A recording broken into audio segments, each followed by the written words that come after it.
सदीनामा रोज़ाना बुलेटिन पत्रिका की ओर से आप सभी का बहुत बहुत स्वागत है। मैं सुदेशना सामंत प्रस्तुत हूँ आज का संपादकीय लेकर, जिसे लिखा है हमारे अतिथि संपादक श्री शंकर शरण जी ने। सदीनामा पत्रिका ने फरवरी 23 में मेवात की संस्कृति पर सेमिनार किया था, जिसमें तबलीगी जमात का नाम बार बार आया। इसी की पड़ताल पर आधारित है यह संपादकीय, जिसका शीर्षक है तबलीगी जमात और मेवात।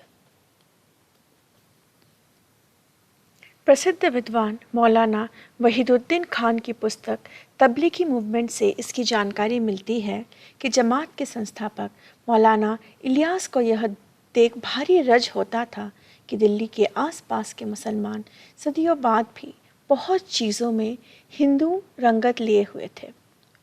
वे गोमांस नहीं खाते थे, चचेरी बहनों से शादी नहीं करते थे, कुंडल कड़ा धारण करते थे, चोटी रखते थे, यहाँ तक कि अपना नाम भी हिंदुओं जैसे रखते थे। हिंदू त्यौहार मनाते और कुछ तो कलमा पढ़ना भी नहीं जानते थे। वास्तव में मेवाती मुसलमान अपनी परंपराओं में आधे हिंदू थे। इसी से शुद्ध होकर मौलाना इलियास ने मुसलमानों को कथित तौर पर सही राह पर लाना तय किया।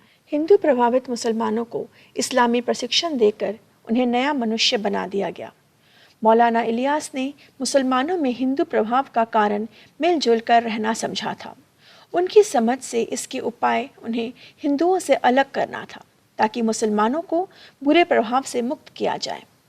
इस प्रक्रिया के बारे में मौलाना वहीदुद्दीन लिखते हैं कि कुछ दिन तक इस्लामी व्यवहार का प्रशिक्षण देकर उन्हें नया मनुष्य बना दिया गया, यानी उन्हें जड़ से उखाड़ कर दिमागी धुलाई करके हर चीज़ में अलग कर दिया गया। खास पोशाक, खान पान, खास दाढ़ी, बोलचाल आदि अपनाना इसके प्रतीक थे। तबलीगी जमात ने प्रशिक्षित मुसलमानों ने वापस जाकर स्थानीय मेवातियों में वही प्रचार किया। इससे मेवात में मस्जिदों की संख्या तेजी से बढ़ी और मेवात पूरी तरह बदल गया। वास्तव में यही जमात का मिशन है, हिंदुओं के साथ मिलजुल कर रहने वाले मुसलमानों को पूरी तरह अलग करना, उन्हें पूर्णतः शरीयत पाबंद बनाना। तबलीगी एजेंडे को महात्मा गांधी द्वारा खिलाफत आंदोलन के सक्रिय समर्थन से ताकत मिली। ऐसा इसके पहले कभी नहीं हुआ। मुमताज अहमद के अनुसार मौलाना इलियास को खिलाफत आंदोलन का बड़ा लाभ मिला। इससे उपजे आवेश का लाभ उठाकर सही इस्लाम और आम मुसलमानों के बीच दूरी पाटने और उन्हें हिंदू समाज से अलग करने में आसानी हुई। खिलाफत के बाद जमात का काम इतनी तेज़ी से बढ़ा कि जमाते उलेमा में ने 1926 में बैठकर तबलीग को स्वतंत्र रूप से चलाने का फैसला किया। इस तरह तबलीगी जमात बनी। मौलाना वहीदुद्दीन के अनुसार आर्य समाज के शुद्धि प्रयासों से नई समस्याएं पैदा हुईं, जो मुसलमानों को अपने पुराने धर्म में वापस ले जा रहा था। यही स्वामी श्रद्धानंद पर जमात के कोप के कारण का संकेत भी है। स्वामी श्रद्धानंद की हत्या के बाद ही तबलीगी जमात पहली बार प्रमुखता से समाचारों में आई। इलियास के बाद उसके बेटे यूसुफ ने पूरे भारत में और विश्व में यात्राएं की।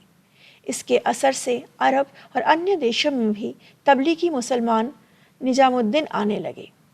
इस पर हैरानी नहीं कि हाल में उसके मरकज यानी मुख्यालय में मलेशिया, इंडोनेशिया आदि देशों के कई मौलाना मिले। मौलाना यूसुफ ने कहा था, इस्लाम की सामूहिकता सर्वोच्च रहनी चाहिए।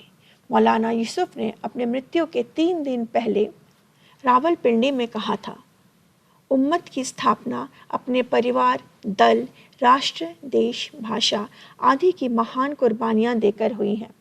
याद रखो, मेरा देश, मेरा क्षेत्र, मेरे लोग आदि चीज़ें एकता तोड़ने की ओर जाती हैं।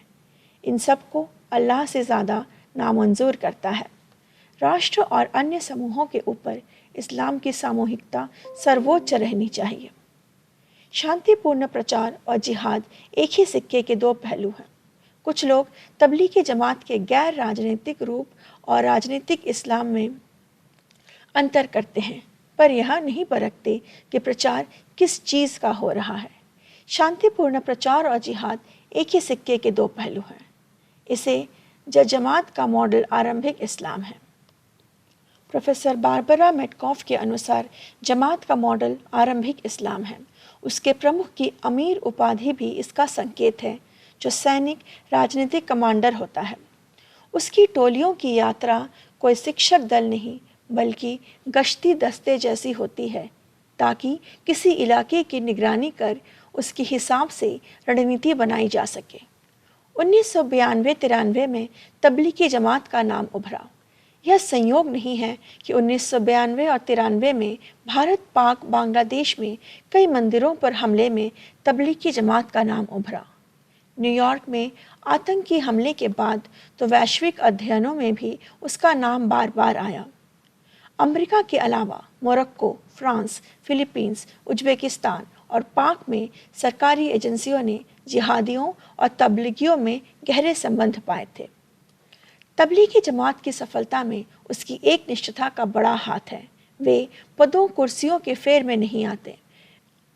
हमारी पार्टियों ने राष्ट्रवादी मुसलमान कहकर उन्हें महिमा मंडित किया।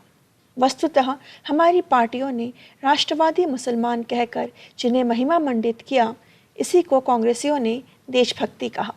वही परंपरा भाजपा ने भी अपना ली। इस प्रकार हमारे दल विविध इस्लामी नेताओं, संस्थानों, संगठनों आदि को सम्मान, अनुदान, संरक्षण तो देते रहते हैं, पर उनके काम का आंकलन कभी नहीं करते। फलतः दोहरी नैतिकता और छद्म के उपयोग से पूरा देश गाफिल रहता है। इसीलिए भारत में तबलीगी जमात का काम अतिरिक्त सुविधा से चलता रहता है। निश्चय ही ये एक सोचने का विषय है। आप सुन रहे थे हमारे आज का संपादकीय। आशा करती हूँ आपको यह संपादकीय पसंद आया होगा।